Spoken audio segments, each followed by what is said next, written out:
नमस्कार, one India Hindi में आपका स्वागत है। देशव्यापी लॉकडाउन ने सबसे ज्यादा प्रभावित प्रवासी मजदूरों को किया है। शहरों में आर्थिक गतिविधियां ठप होते देख इन लोगों ने पैदल ही अपने मूल राज्यों की तरफ जाना शुरू कर दिया था। किसी ने पैदल रास्ता नापा तो किसी ने नदी तक को पार किया।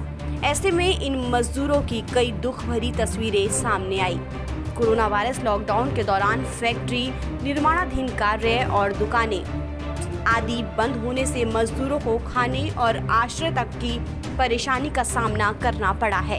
इस मामले में शुक्रवार को नीति आयोग के सीईओ अमिताभ कांत ने कहा कि केंद्र और राज्यों की सरकारें प्रवासी मजदूरों की देखभाल के लिए बहुत कुछ कर सकती थीं।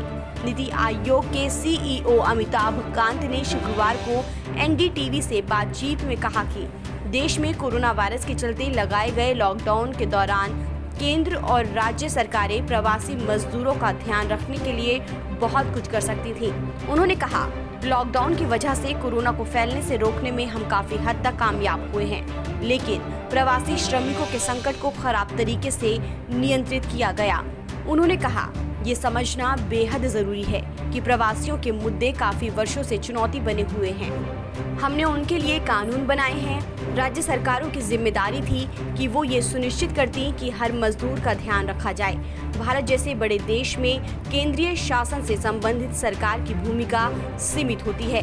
ये एक चैलेंज था जो मुझे लगता है कि हम इस मामले में लोकल, जिला स्तर और राज्य स्तर तक मजदूरों के लिए बहुत बेहतर कर सकते थे।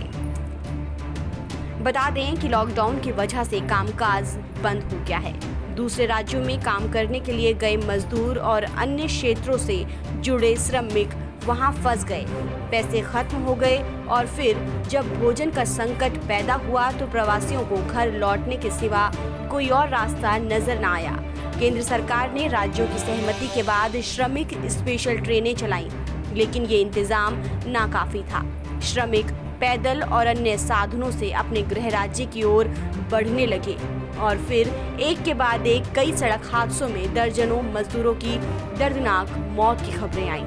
रोड एक्सीडेंट के बढ़ते ग्राफ को देख केंद्र और राज्य सरकारों ने सख्ती बढ़ाते हुए प्रवासियों के पैदल और किसी भी अन्य साधन से घर जाने पर रोक लगाई। उत्तर प्रदेश के औरैया में हुए सड़क हादसे के बाद कैबिनेट सचिव ने सभी राज्य के मुख्य सचिवों से वीडियो कॉन्फ्रेंसिंग के जरिए बात की और प्रवासियों के लिए ट्रेन और बस का इंतजाम करने को कहा।